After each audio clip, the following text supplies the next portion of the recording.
Thank you all for coming.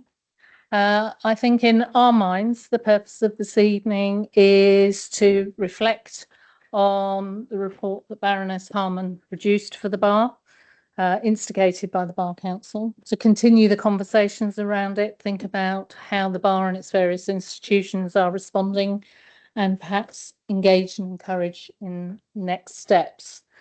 In terms of the panel, we of course have Harriet Harman, long association with the legal profession. We probably all know her political career very well. Decades of hard public work, quite a long time as Mother of the House, and a lot of work, including being very much the architect of the Equality Act, I think it's fair to say. But in terms of association with the legal profession, not only Solicitor General in her political career, but before that, I think I'm right in saying your mother was a barrister? She was. Worked as a solicitor, worked at Brent Law Centre, and then as legal officer for the National Council of Civil Liberties, and took a case to the European Court. So experience from very different perspectives, and of course has provided us with a very comprehensive and, I'll declare my bias, in my view, excellent, jam-packed with recommendations report on how we might really change things around this subject. We also have Rachel, who you've heard has stepped in. It seems Barbara Mills has quite a lot to do in terms of juries and things tonight. So Rachel has very kindly stepped in last minute. I imagine very many of you know Rachel.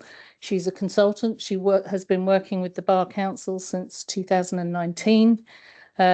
Before that, she was co-director of the End Violence Against Women Coalition, so came to our profession with an understanding of some of the extremes of what we're talking about.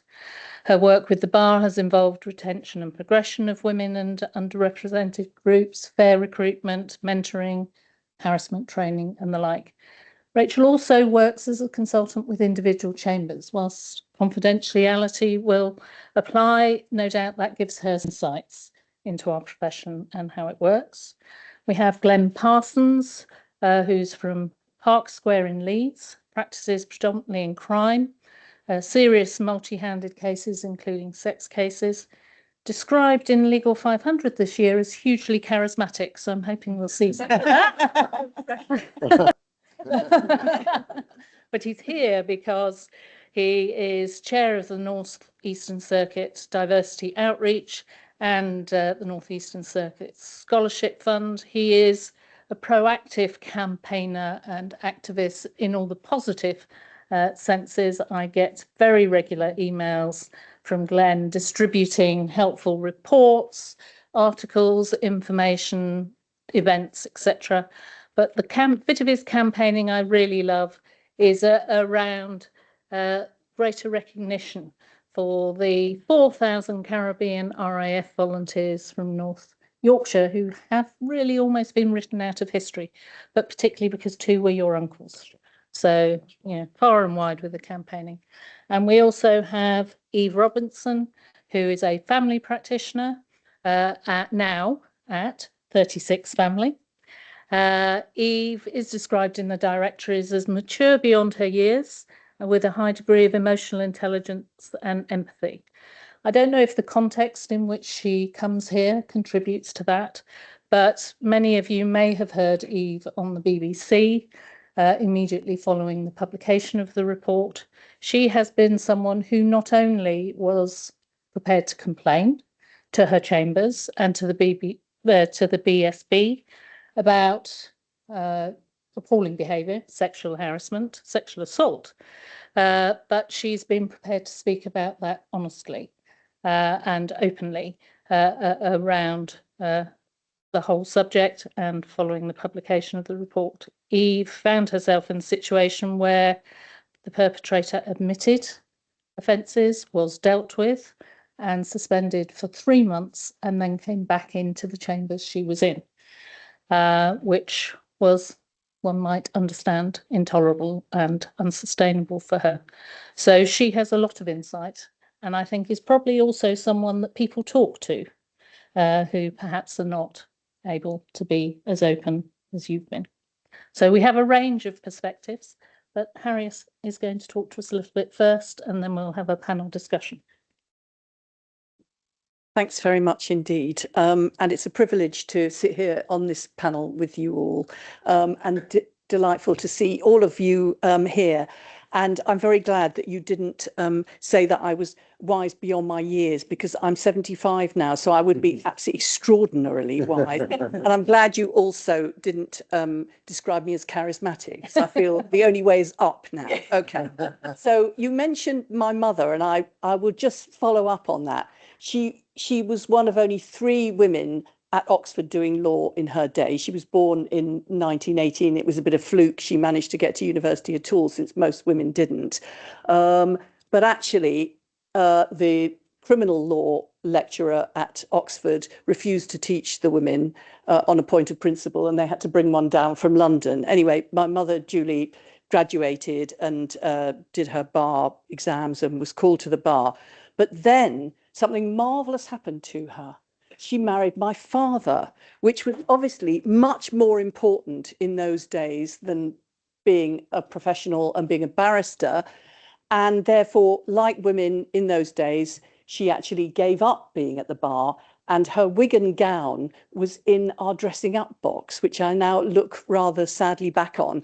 But I actually mention that because it's worth remembering that it's not that long ago that it was more or less an exclusively male profession, and women are still the minority at the top of the profession, although there's a lot of younger women coming and joining now.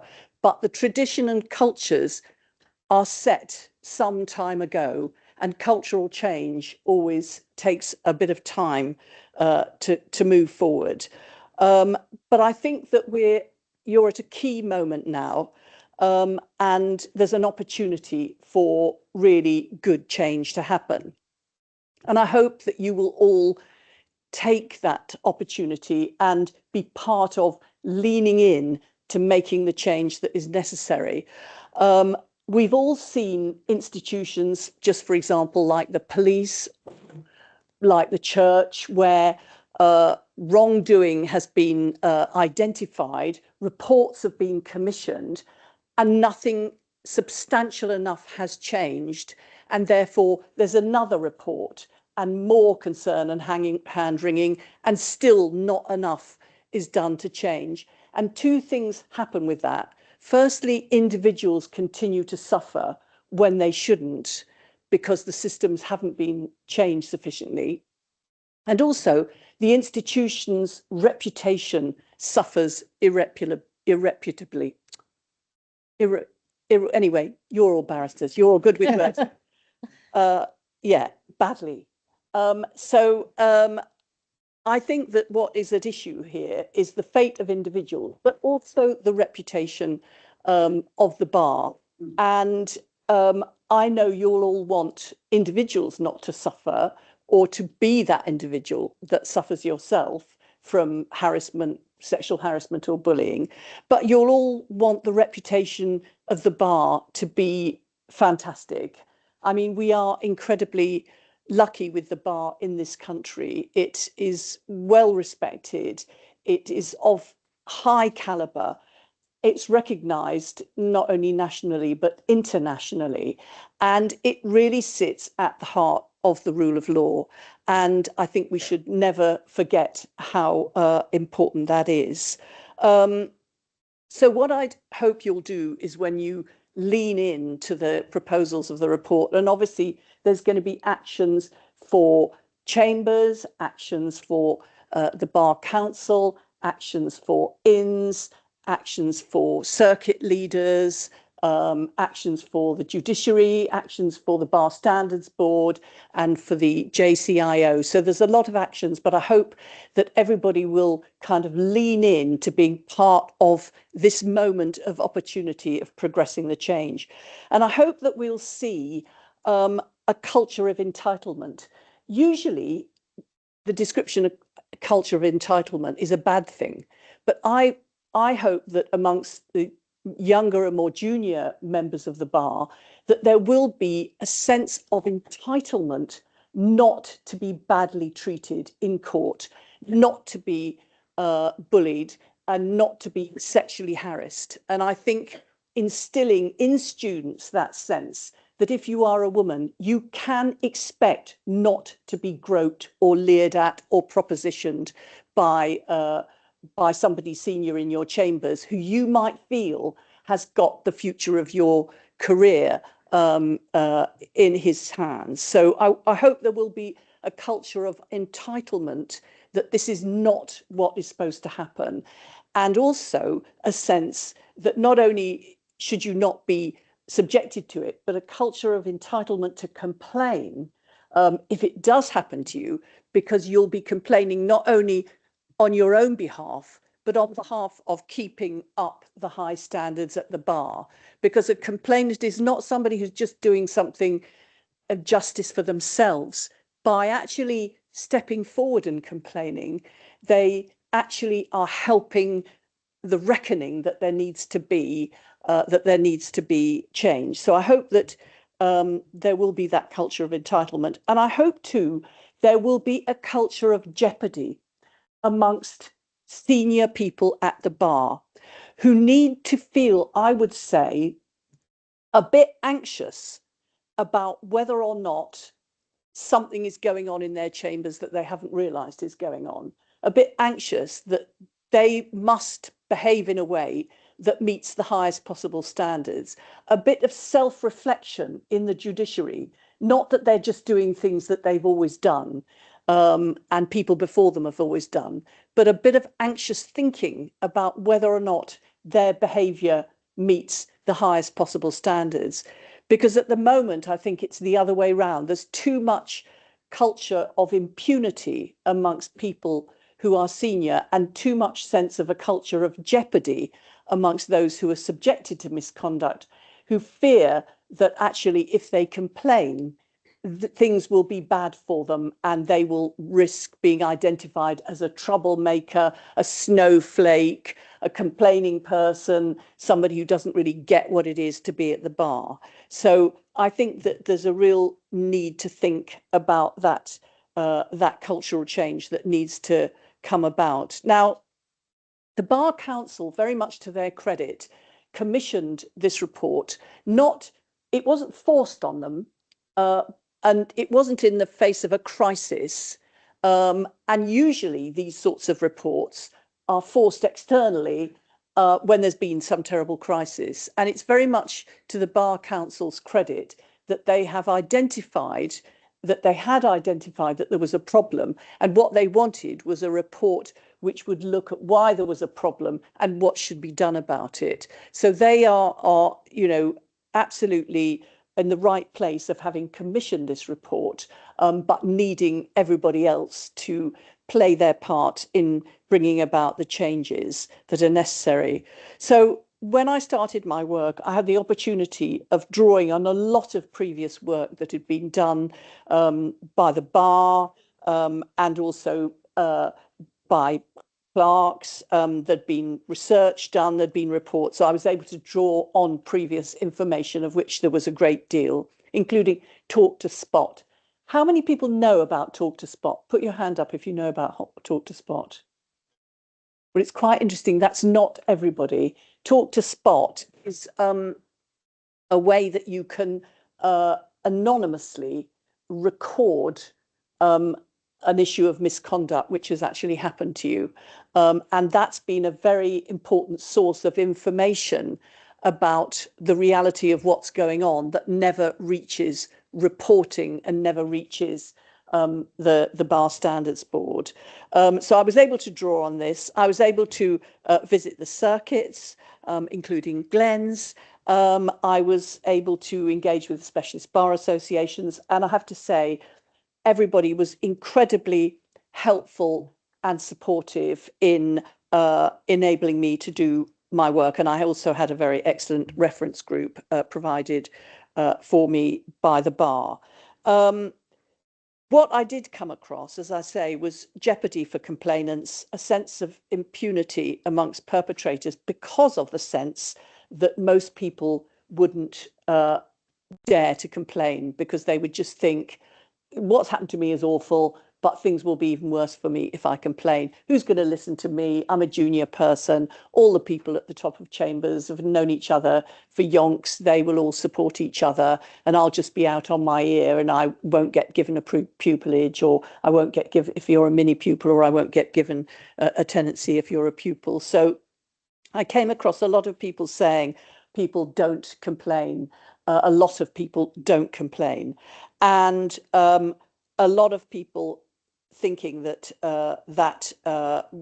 gives impunity for perpetrators. Also, a culture of bystanding, of a sense of awkwardness, of not knowing what to do. And I'll mention a bit more about that later. And the two issues really were sexual harassment by senior people at the bar of more junior people, and bullying by the judiciary of junior people, but not only junior people. So, and obviously a fear of being concerned about complaining about a judge, especially if you're in one of the smaller circuits, that if you have to appear before them, every week for the next however many years, how difficult it will be if you've actually made a complaint, and a lack of faith in the complaint system. What I was often sad to hear is people saying, I'm so glad the Bar Council have set up this review. Thank you so much for doing this review for the Bar Council, but nothing will change because it's the bar. It's always going to be like that, and it's always been like that. And I think that we have to hope that the actions that will be taken will give confidence that there can be change, which is why I think it all needs to happen all at once across all the different stakeholders as they're described in the profession. And it needs to go forward in a very open way. A judge at a recent meeting said, honestly, it's really, things are changing. You've got no idea how much work has been going on behind the scenes. But of course, it's no point it going on behind the scenes. It needs to go on publicly so people can see what the attitude is and they can see what the change is. Have I used up my 10 minutes? You have, but right. Don't feel you have to stop. Well, I'll just do very, very briefly, which is that a lot of the things which are huge strengths of the bar are also the weaknesses and the things that make it difficult to address this. And the key will be, and what I sought to do in my report, is to support the strengths of the bar, but actually tackle the weaknesses that those strengths obviously precipitate. I've talked a bit about the tradition. It's more difficult to make cultural change in an organisation which is rooted in hundreds of years of tradition. It's more difficult to make a change which is tackling an abuse of power in a hierarchical organisation. And of course, you have to have a hierarchy at the bar. You've got people dealing with cases of enormous importance where people's freedom is at stake, or millions of pounds might be at stake. You've got to have senior people dealing with these sorts of cases, but you've also got to have people, at more junior levels dealing with less consequential issues. So you have to have a hierarchy, but somehow you've got to make sure that within that hierarchy there is not an impunity for those who'd abuse power. There's also a pride in the bar, which I think shouldn't tip over to defensiveness. And I've said this to the judiciary as well. We're all so proud of the judiciary we have in this country. They're important, not only for where they sit in the rule of law, but also, commercially, they're important as well. But and there are plenty of people issuing unjustified attacks on the judiciary like enemies of the people, and they get constantly slagged off. But that shouldn't lead to a defensiveness, which means that they're not prepared to address the fact that they do actually need to change. And actually changing and recognising the problems is a way of ensuring the success of the institution, of the establishment of the judiciary for the future. There's a whole other set of reasons which are the strength of the bar, which also make it difficult, like It's an adversarial system, and that's one of its strengths, testing the evidence, testing the law. But it shouldn't be about testing the individual barrister. One judge said to me, you know, if you've got if your opponent's got a weak evidence base, you have to attack the evidence. If your opponent's got weak legal argument, you have to attack the legal argument. And if your opponent is a weakling, you have to attack your opponent. Now, the first two are fine enough, but the second is definitely not, I would say. So I hope that these proposals will be taken forward by everybody. And I hope that the culture of excuses also will be tackled. I think, or the culture of mitigation of it, is that I've been incredibly disappointed when some women have said to me, you know, women in their 60s have said to me, well, it was terrible when I first started out at the bar. There was rampant sexual harassment. I used to be like chased around the desk. It was absolutely awful. But it's not like that now. And like, not for you, it isn't. Not when you're in your 60s. Think about that. Not when you're probably part-time on the bench as well. You know, it's about what is happening to younger people. So there is a bit of a culture of those who are in a position to do things, who are senior. They're not in a position to be bullied, and therefore they don't see or listen to what's going on at junior levels. So I think we have to get rid of that culture of minimizing it, and we need to get rid of the culture of excuses. I don't think anybody anymore will accept the notion that a senior older member of the bar thinks it's perfectly all right to grab at a pupil in the back of a taxi on the way back from a meeting and then say they didn't realize they were doing anything wrong. So I think that we have to tackle the culture of excuses and minimizing as well. So I hope that you'll be the generation which actually makes a huge change, which secures the strength and the high standing and high reputation of the bar, and also protects those individuals, because ultimately it needs to be a meritocracy and everybody able to do their very best work in such an important profession. And that can't happen if there is bullying, harassment and sexual harassment. So I think the hand of history is on your shoulder, to coin a phrase. And it's great that you've all come here, which I hope means that you are going to be part of the forward movement on this to help the bar make those changes. Thank you.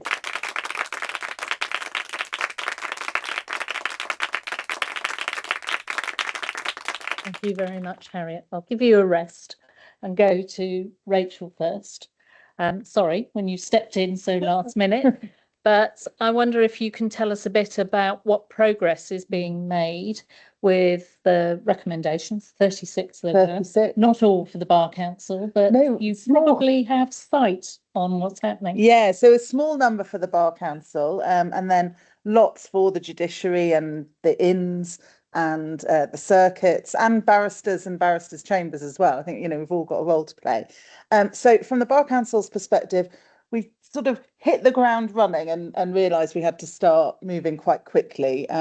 The first thing was the appointment of the Commissioner for Conduct. So that role, which is an important role, it's going to be an officer of the bar, so at the same level as the chair and the vice chair of the bar, and be independent in a way, and be able to carry through quite a few of the recommendations that are for the Bar Council.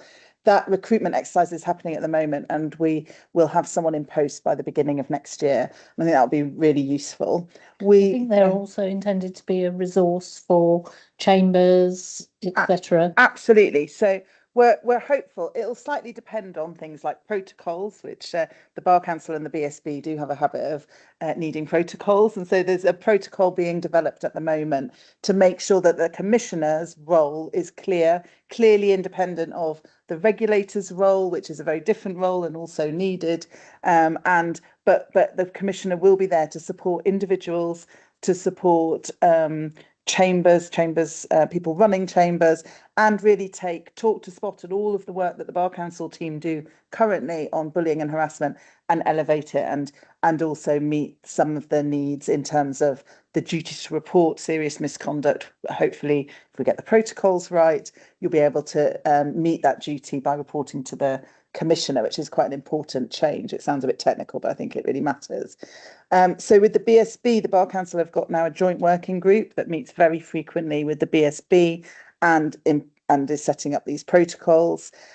We know that there's a lot of work happening within the Inns, and the Inns have got a joint working group, which is great, which I know some of the Bar Council team are kind of engaged with, but the Inns are the Inns and they're separate to the Bar Council, and that's important. And the same could be said for the judiciary. I was told to say we have got good engagement with the judiciary. We're not telling anyone what to do and wouldn't dream of it. The main role that the Bar Council have, in addition to the Commissioner, is really make sure that resources and training are available for barristers and for chambers. We've done loads of training in the last couple of months. So there was we were inundated with requests for training. We're doing training on what bullying and harassment looks like, how to spot it, how to make reports about it, how to respond to it, and then training around if you get a complaint within chambers, how you actually deal with it. So very practical training. I think making sure everyone knows what the expected behaviour is, what happens when you fall below, especially when you fall just below. I think it's really easy, in my experience of doing this for the Bar Council, is it's relatively easy to deal with the really serious cases where there isn't a debate about whether or not that was a problem or whether or not that breached the serious misconduct rules. Like, we know what to do with that because we've got some processes in place. It's much harder to deal with the lower level behaviour that absolutely needs to be dealt with and is part of the culture change. And a lot of that is around changing the conversations, training, making sure everyone knows what is expected of them, and making sure when people see that happening, they actually step in and do something about it. And that we're not brilliant at the bar yet, but we need to get better. So that stepping in, you were talking there about, as it were, two things that individuals might be grappling with: understanding the standards of behaviour for themselves, whether that's as a recipient or a perpetrator, if I can use that expression, but also as I think the expression that's used on occasions in the report is as a bystander. Yeah. Where we're often, when we get reports into Talk to Spot or any of the other reporting sort of mechanisms we've got, we say, did anyone see that happen? And like most of the time, other people did see it happen. And then I end up speaking to witnesses and say, oh, did you see that? What did you do? And they're, oh, well, nothing. I didn't have all of the evidence in front of me, so I couldn't possibly intervene, or I didn't want to accuse anyone of something, or, this kind of hesitation in just saying, do you know what? That's just not how we behave around here. That's not the culture we're trying to achieve, or that's just like, it's not on behaving like that in this chambers or in this institution, wherever we are. And we need to get better at that. And in other workplaces and in other contexts, they've done a lot of work on that. I mean, the NHS is a really good example where they've done a lot of work on incivility and the impact that it has. And I think that sort of culture change is definitely part of the picture that we need to see here as well. Thank you. That's really helpful. I was going to ask, and any of you might want to answer, what you think amongst the recommendations is going to be the most difficult aspect to implement. Don't know, Harriet, if you have a view about that, or Glenn. Who can? Well, I think it comes back to what's just been said by Rachel, really. I think one of the things I took away from the report was you were to say that the chambers are at the front line of the change here. The Bar Standards Board and the Bar Council have a role to play, but real change is only going to come if we, as practitioners, really call this behaviour out. And I think that is the real difficulty, has already been said. Something that I've done over 26 years at the bar, and I can tell you, I know Eve can probably talk about this as well. There's no more scrutiny or criticism for the person who calls out this type of behaviour, sometimes even more so than the perpetrator of the behaviour themselves. And quite often the conversation will immediately go to, well, what was behind that? Well, when they said that, they were only having a laugh, weren't they? Why are they being so touchy? or is this just wokerism gone bonkers? And it's never on the person who's the recipient.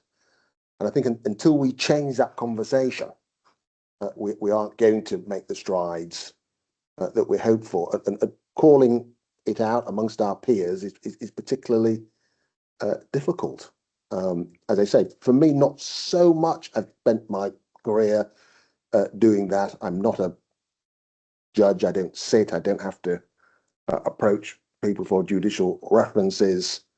I don't perhaps have to mind my P's and Q's quite as much as some people, but some people, they do find it difficult to do that. And there is still a culture of perhaps turning a blind eye to what was a joke and not considering how it landed, not what was meant by it, but not the personality of the maker, but how it landed on the person who's the recipient.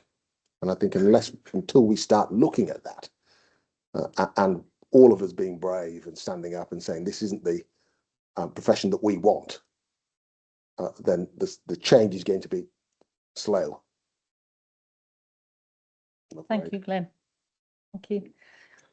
Harriet, you talked a lot about culture, and as you said in your report, you identified things that are strengths and positives and necessary elements of the bar that are sometimes then an element of what the problem is when it flips too far, when it manifests in a particular situation.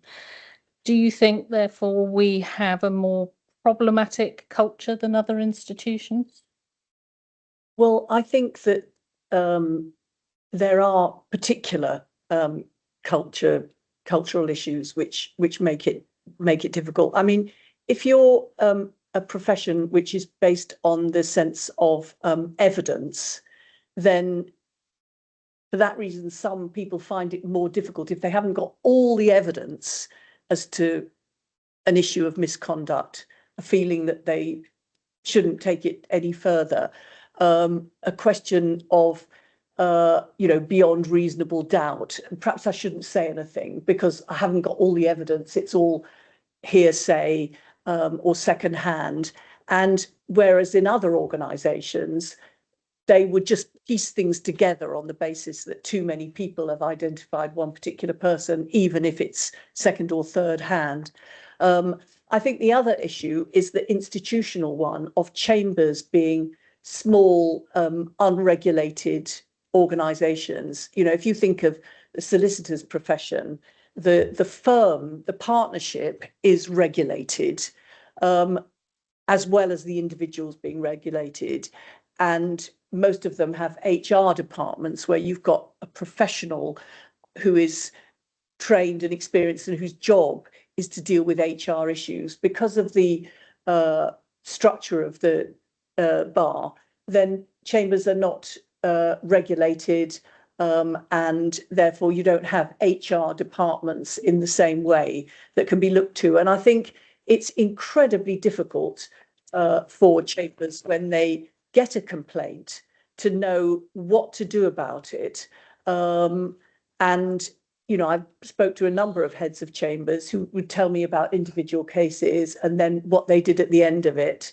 And I would say, do you think you were sufficiently firm on it, or do you think you were too firm on it in terms of your response? And they would say, I've got no idea. I just tried to do what I thought was right. I mean, it's very difficult if you've got your own practice, you're supposed to be dealing with all your casework, and then suddenly you've got a complaint to deal with. And I think that's why I think that the Conduct Commissioner is going to be very useful in helping chambers deal with what can sometimes be a real nightmare of a complaint. And you know, Rachel's right that sometimes it's very difficult to deal with a case which is borderline, but it's also very difficult for the person who's been the subject of very serious misconduct, because it's even more difficult for them to engage with what has actually been what they've been subjected to, or what they continue to be subject to. I just mentioned something about the judiciary, picking up on what Rachel said about the bar and the judiciary. You know, we all believe in the independence of the judiciary. It is incredibly important that nobody manages the judiciary in terms of the outcome of their individual cases. Independence is absolutely fundamental to each office holder of the judiciary. But I think that the bar has an entitlement to expect that the judiciary take action on bullying where there is bullying by the bar, of bullying by the judiciary of the bar. So I think that one way of looking at it is we mustn't be telling the judges what to do. But another way of looking at it is it's the barristers who are in court, and it's their entitlement to be treated with respect as they go about their job. So I would urge the bar to temper their respect for the judiciary and respect for the independence of the judiciary with owning the very strong messages that there are from barristers in all circuits that there is a problem of bullying by judges and that it must be addressed. And secondly, that we still have not yet ever had a statement by the judiciary that there is an issue of bullying by the judiciary of barristers. I mean, I'm not saying anything about the quantity of bullying, but just that there is any issue at all. There has never been an acknowledgement by the judiciary that that there are some judges who've bullied barristers. They have made statements about judges bullying other judges, but not judges bullying barristers. And I think that would be good for them to say, you know, we are not, there has been a problem, we are not going to accept it.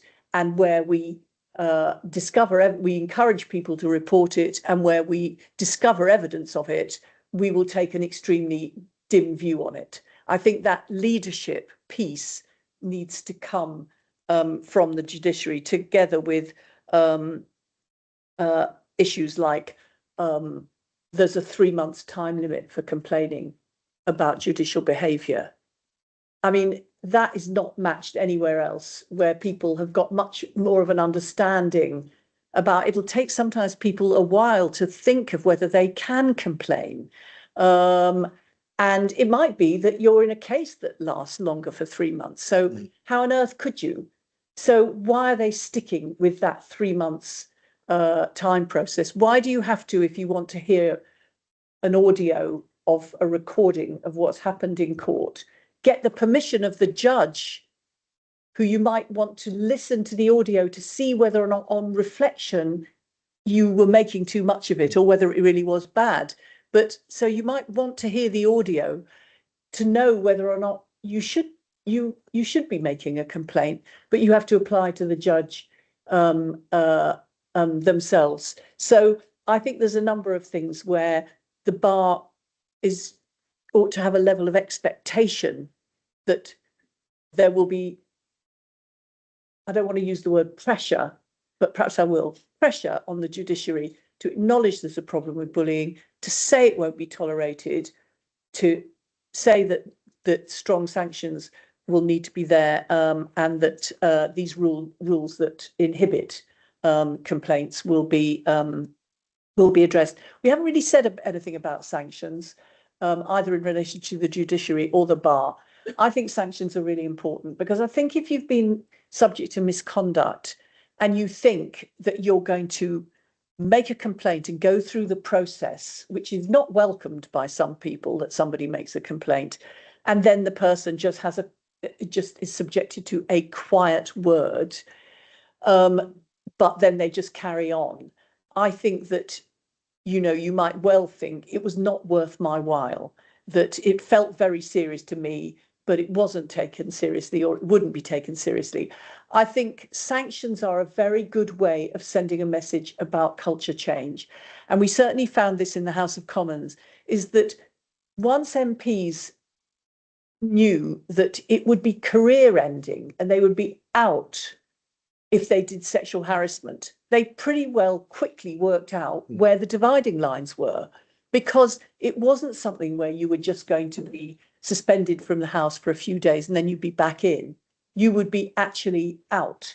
And I think people learn very quickly in the face of a sanction. So I think there needs to be sort of deterrent effect from sanctions, so that people know they need to err on the side of caution. Otherwise, they might find themselves in a career-ending situation. And I think that will also encourage complainants that it will be taken seriously, and the judge won't be, after having found to have committed misconduct of a sexual nature, carry on sitting on the bench with sitting there presiding when they've themselves been found guilty of sexual misconduct. So I think sanctions is really important. And I think there's sometimes the sympathy for the perpetrator. Oh dear, it's awful, because, you know, he'd done so much good in his career and he's worked so hard. And I think there needs to be sympathy. Sympathy needs to change sides and be wholly on the side of the victim or the person who's been subjected to the misconduct. So if ever you find yourself sympathising with somebody who's been accused of something, or who's been found to have committed some misconduct, try and think where your empathy really ought to be. The sympathy and the empathy ought to be with the person who's had the misfortune to be subjected to it, not the person who's actually done it, who needs to take responsibility for themselves. Probably be out of the profession. Thank you, Harriet. I was going to come to you, Eve, to ask if you have a sense of, or what your sense is of, how individual barristers have received the report, but you might like to comment about some of what's already been said. I mean, yeah, it's difficult sitting here and listening to you all, having been in that position, particularly your comments about sanctions.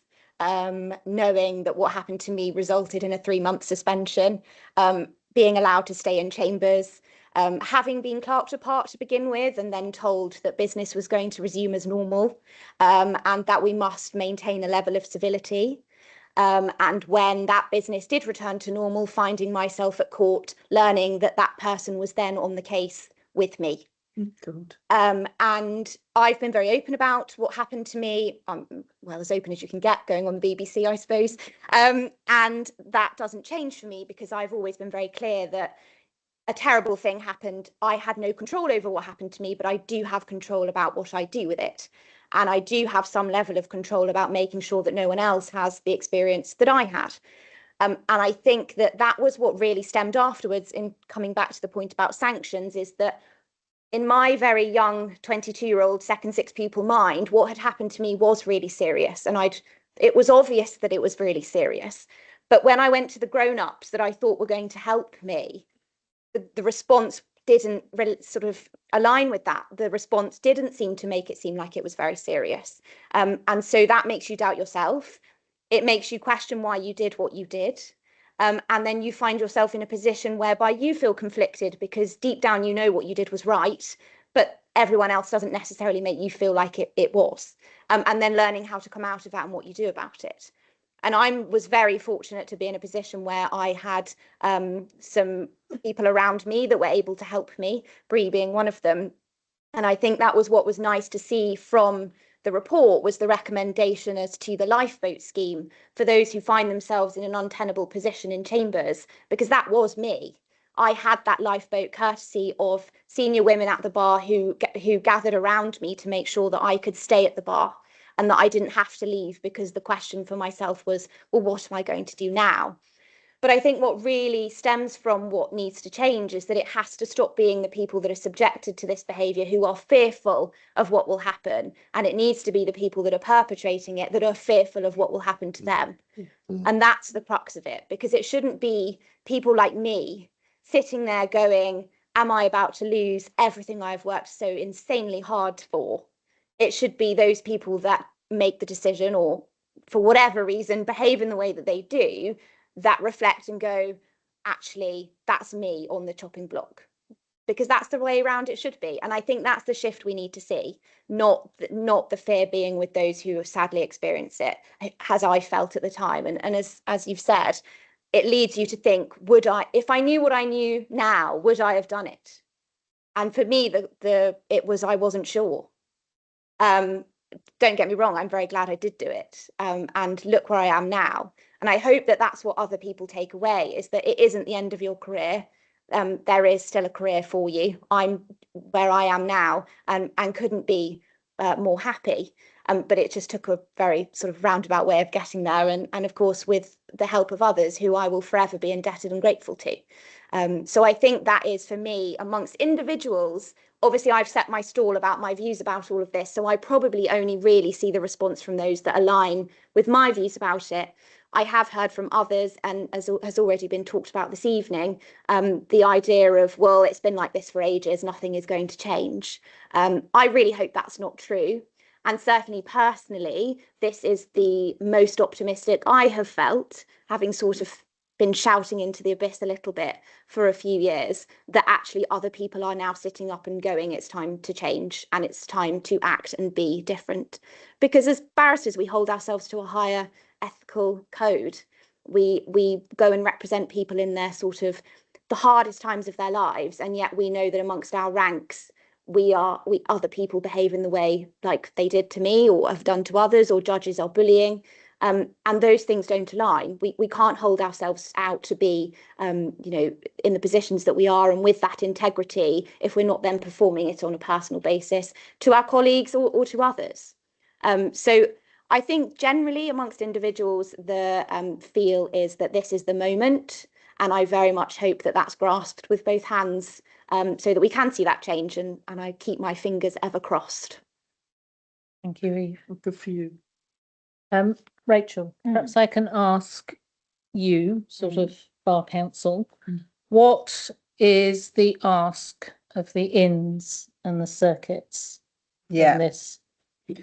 So firstly, I think you don't have to wait for, look at the recommendations now and work out which recommendations, it's clear which ones are directed at you, and start to take action. So putting in place training, I know I already talked about it, but having these conversations, and loads of them everywhere we go, I'm reassured when I hear that these conversations are happening when people meet, but they need to be happening all the time, and really working through what are the things that are getting in the way of us taking action if this is happening, or if we spot it happening. So one of the things is looking at your policies, making sure your policies are fit for purpose, making sure everyone knows about your policies, making sure your constitution, if you're a chambers, doesn't get in the way of you taking action, particularly where you've got behaviour that might not result in a barrister being disbarred, but definitely results in people within chambers feeling extremely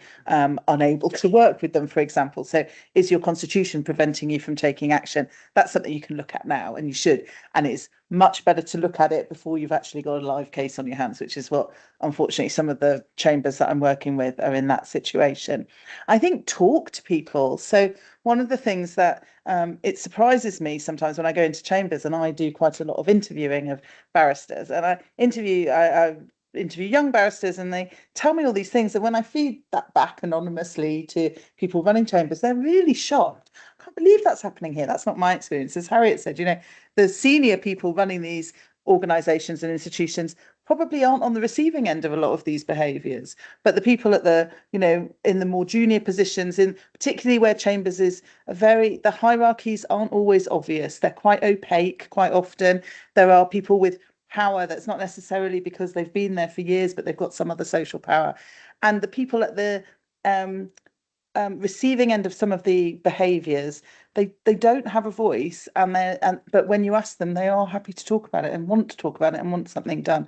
So I'd say go and talk to people, find out what's happening, and then take steps, take action.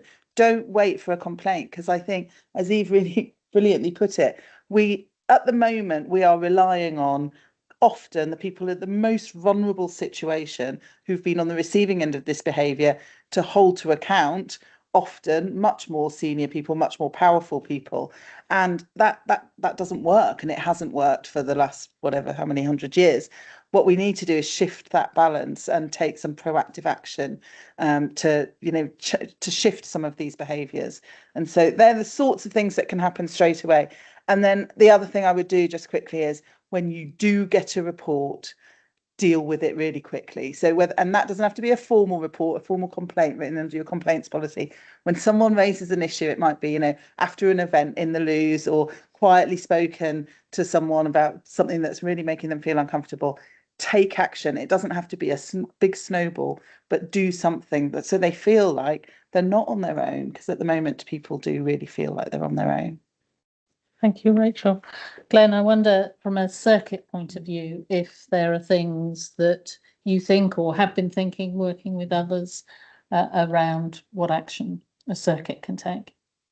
Yes, well, I mean, on our circuit, the North Eastern Circuit, we've got what's called the circuit waiver.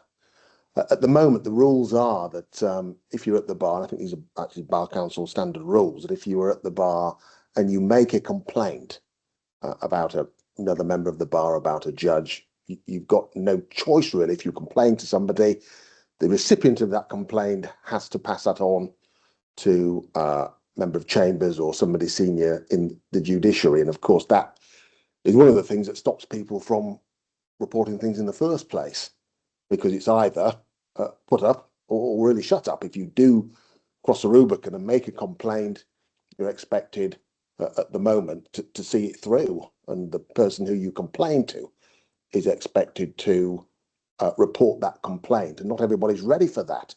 People just want acknowledgement sometimes and a record of the way they've been treated.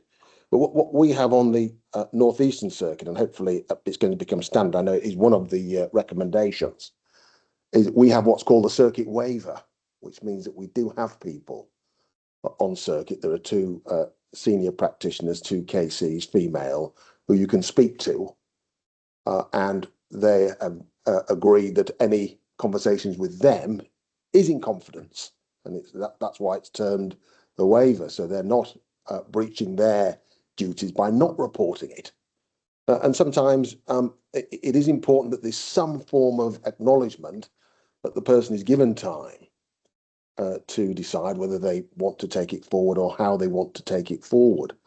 That's something that we do, and I know it's one of the recommendations, but I just think to myself, if it can be done on the North Eastern Circuit, I'm sure it could be done across all the other circuits without there necessarily needing to be a huge change in the rules at the Bar Council.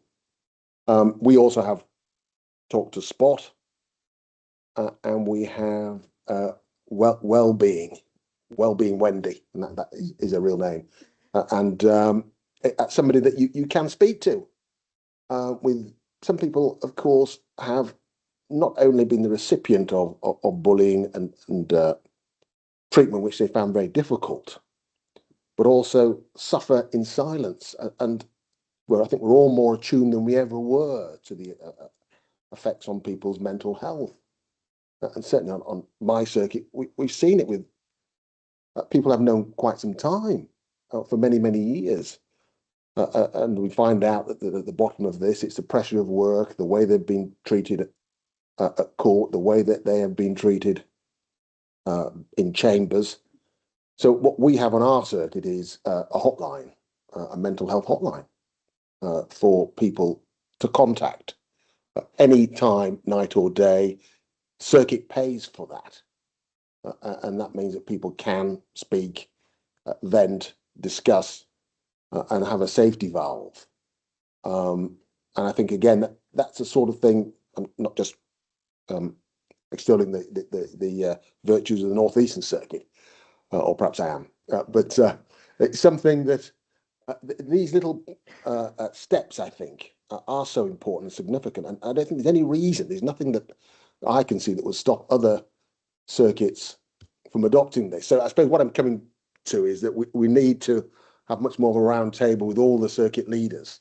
So then we have one cohesive way forward, because the way this will fail is one circuit does it one way, another circuit does it another way, and there's no sort of forward plan. And over the time, and I've seen many reports from Macpherson to the Lammy report, whatever happened to him, and then and other reports that we've seen coming over the years, and as Baroness Harman has referred to, reports in relation to the police and the church that have started off with these really good intentions, but there's been no cohesive way forward, and usually they've ended up being, sadly, over time, run into the sand. So I think we can all learn from each other. We all need to speak as different circuits. We all need to speak about what's good, what we're doing well, and what we're not doing so well, and move together as a cohesive profession. And then I think we will forge some lasting change. Can I ask any of you who wants to chip in, what would your advice be to students navigating the bar over the next few years, as hopefully we're starting to make the change, but bearing in mind we're not there yet? Well, I hope that we are starting that change, and that is encouraging to know that as you are coming in, that behaviour isn't tolerated, and you shouldn't feel like it ought to be just because that's how it always has been. And I hope that this brings with it a level of empowerment, as was being talked about earlier, to know that you have an entitlement to come to work and get on with your job and not face these behaviours. And if you do, you have an entitlement to call it out and for that to be dealt with properly. And I think if that's the starting point that we set, then moving forward, we don't carry on in the ways that we have been. It's that change of knowing as you're coming in fresh that is the starting point. It's not trying to rummage around and fix it as we're going, but that's the very clear message that you're getting. And I hope that is felt, and that also you can contribute in that being the culture that we have, because again, with coming in with that attitude, that feeds into everyone else, and there's our new generation of setting our very clear expectations. I don't think anyone could put it better than that. I don't know, someone probably can. Yes. So I just Rachel. would add to that just because we've published this report, and a brilliant report by Harriet Harman, and doing all this work and talking about this, it shouldn't be to put people off coming into this profession. And I can see how it might be interpreted like that. And I think it's important that we make the point that institutions that talk about this stuff, that do commission this sort of work, that talk about it and take action, we're the ones who are actually going to make a change. It's going to be better here for students because we're talking openly about this stuff. So don't be put off, actually be encouraged. It's an extremely good point. I'm going to ask Harriet and Glenn, are there any other things that you think it's important for our audience to understand in this space that we haven't touched on? Or have we been comprehensive? Well, I think it's just to have in mind that to be part of being on the right side of it, and to be a kind of activist as part of the change. And I know that people do have a commitment to the profession, and therefore to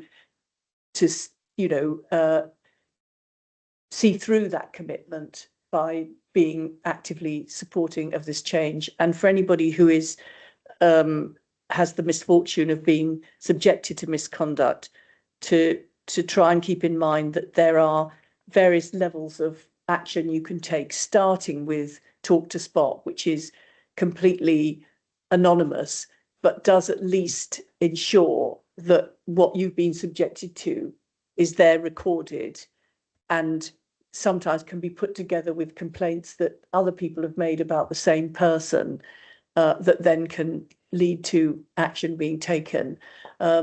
And that basically when you're doing it, you're not just doing it on your own behalf, but you're doing it on behalf, as Eve has done, on behalf of the profession as a whole.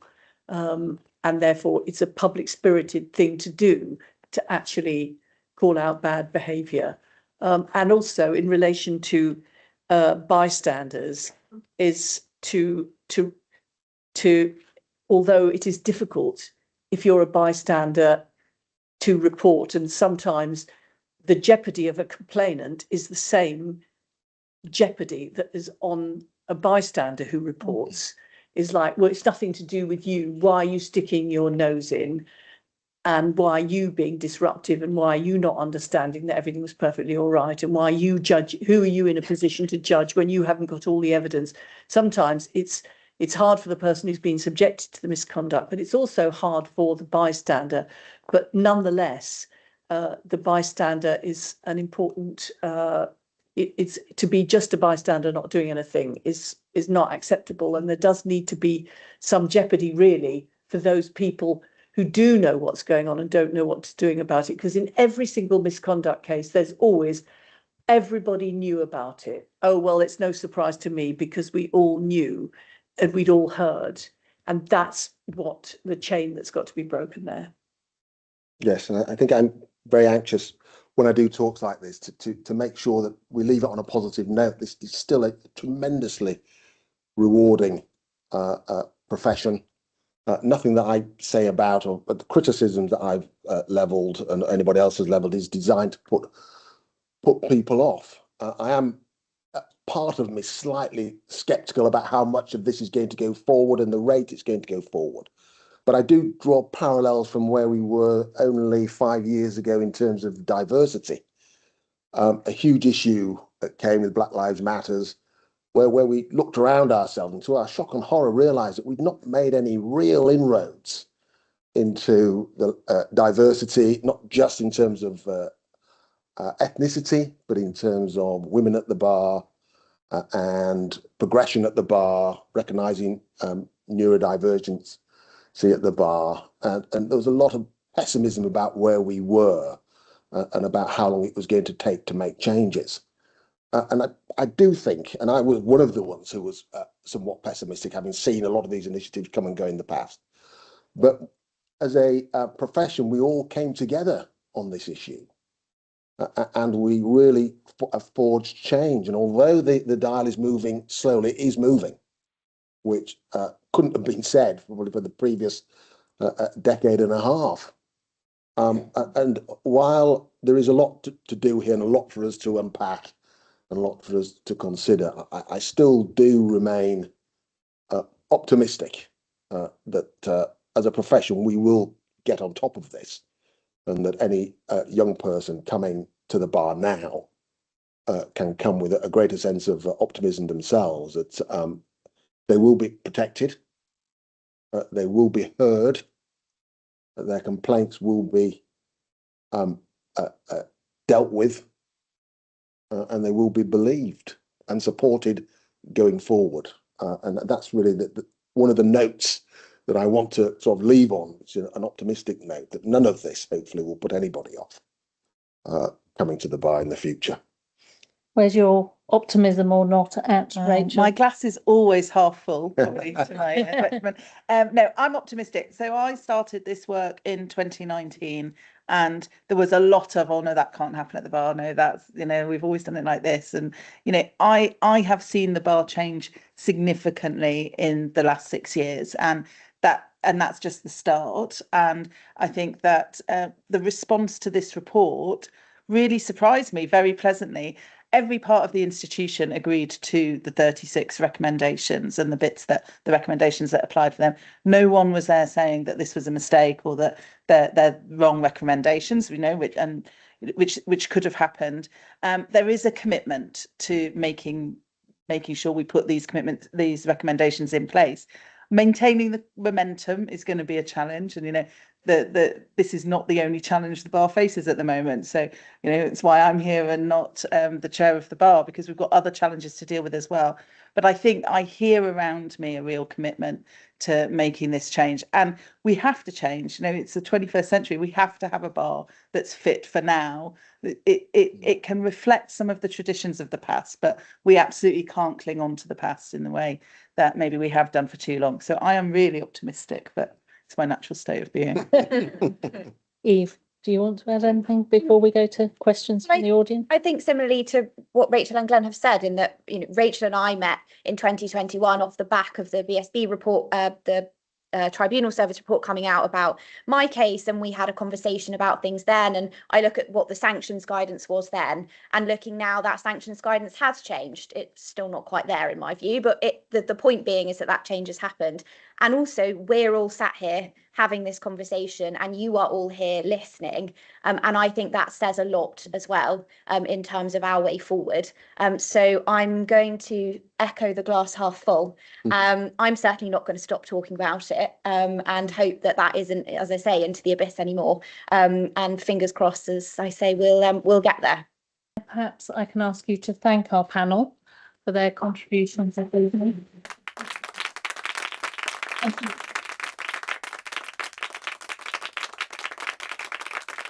And I will say a huge thank you to the Bar Council and to Harriet Harman, because I'm optimistic that, as someone who also went through it as a pupil, that things are going to change this time.